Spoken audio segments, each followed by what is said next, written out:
So Phaedrus has just finished reading Lysias' speech, and he's like, "It's pretty good. It's pretty good, right? Did you like it? It's good, right?" And then Socrates replies, "Yeah, I mean, like, you read it so well. It was incredible hearing your voice and like seeing your face light up when you were talking about it. I mean, has anyone told you you have really beautiful eyes?" The speech. Did you like the speech? Not how I read it. Did you like the speech? Oh, yeah. It was okay, I guess. It was actually kind of repetitive. Was the goal to like say the same thing in like in different ways? Was that what was supposed to be going on?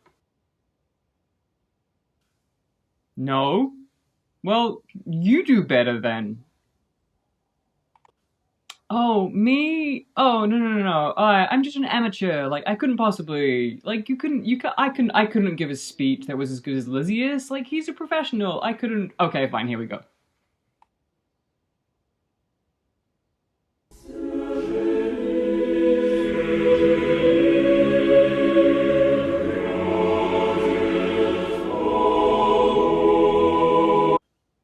Dude, what are you doing? I'm covering my face out of shame and embarrassment because what I'm about to say about love strikes me as impious. You're kind of a weird dude. Did you know that? You're kind of a weird dude. But I like you.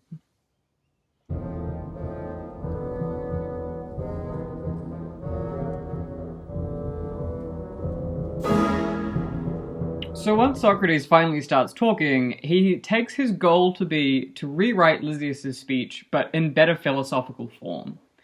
So the challenge is to show that it's better to take a non-lover rather than a lover, because the lovers are so mad and so overwhelmed with their passion that they're going to act badly. Now what Socrates does is he first provides a definition of love, which would produce the kinds of effects that Lysias wants to give. So the point is supposed to be, first Socrates gives a definition of love, and then here he explains how the effects, namely how the lover behaves, flow from that definition of love.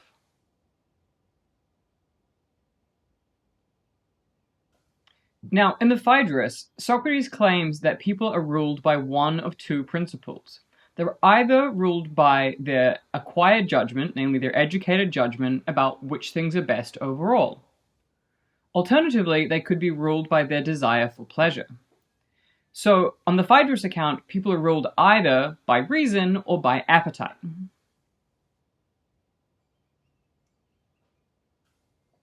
Does this mean that Plato has abandoned the theory of tripartition that he used in the Republic to explain different character types? Well, no, I don't think he did. In fact, the Phaedrus is explicit later on that he's working with the conception of the tripartite soul.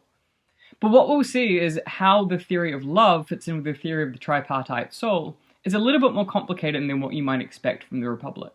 So for now, just remember that the two principles are either you're ruled by your judgment about what's best, or you're ruled by your desire for pleasure.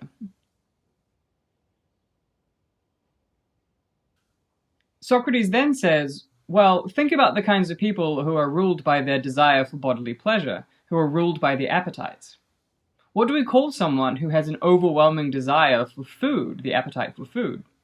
He says we call that person a glutton. And think about somebody who's ruled by an overwhelming desire for drink. We call that person a drunkard or a drunk. But think about someone who has an overwhelming desire for bodily beauty and for sexual pleasure. We call that person a lover.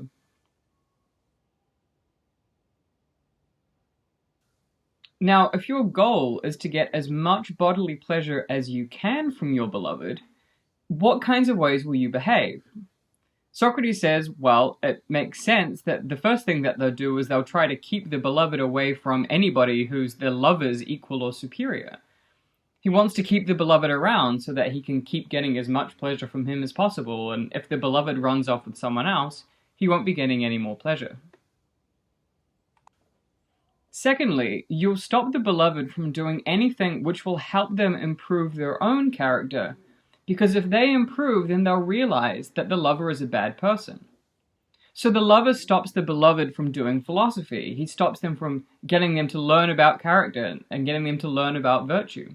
Because once the beloved knows what virtue is, they'll realize they were the terrible lover, and then they'll want to ditch the lover. And if that happens, then the lover can't get any more pleasure.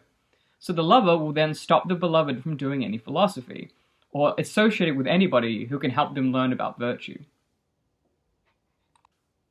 Thirdly, you'll stop the lover from doing any gymnastics. Now, as we saw in the Republic, the primary goal of gymnastic education was to make you resistant to pleasure and resistant to pain. The thought was supposed to be, when you put yourself through intense physical exercise, you don't think that pain is an evil because you realize the good that comes from it. Also, people who stick to their workout regimes and stick to their diets are good at resisting pleasures. They don't think that just because something is pleasant, that it's good.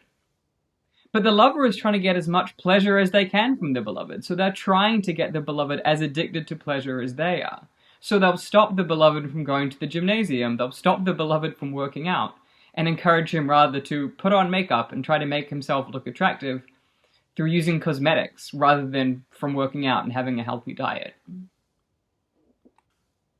Finally, you'll try to keep the beloved away from his friends and family, because the thought is, eventually his friends and his family will point out, it's like, hey, you're with someone who's really trashy, you should probably get rid of them. But again, the lover wants to keep the beloved for as long as possible.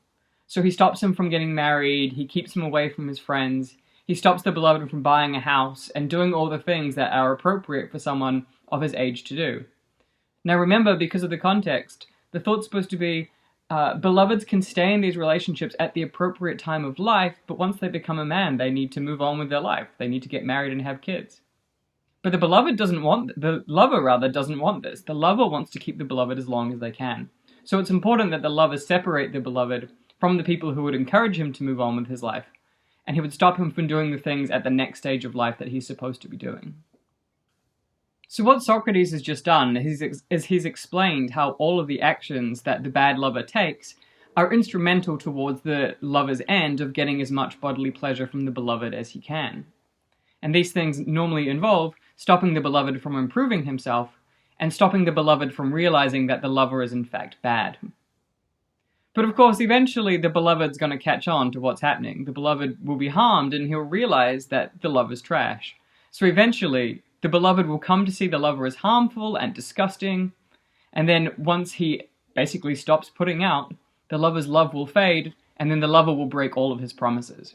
As soon as the lover stops getting pleasure, the lover is uninterested in the beloved. Socrates then sums up his speech. He says, well, if that's what a lover's like, you should give yourself to a non-lover. Otherwise, you'll be giving yourself to someone who is deceitful, irritable, jealous, disgusting, harmful to his property, harmful to his physical fitness, and absolutely devastating to the cultivation of his soul, which truly is and always will be the most valuable thing to gods and men. These are the points you should bear in mind, my boy. You should know that the friendship of a lover arises without any goodwill at all. No, like food, its purpose is to sate hunger. Do wolves love lambs? Well, that's how lovers love their boyfriends. Yeah, I didn't like saying that. I think I'm gonna go home now.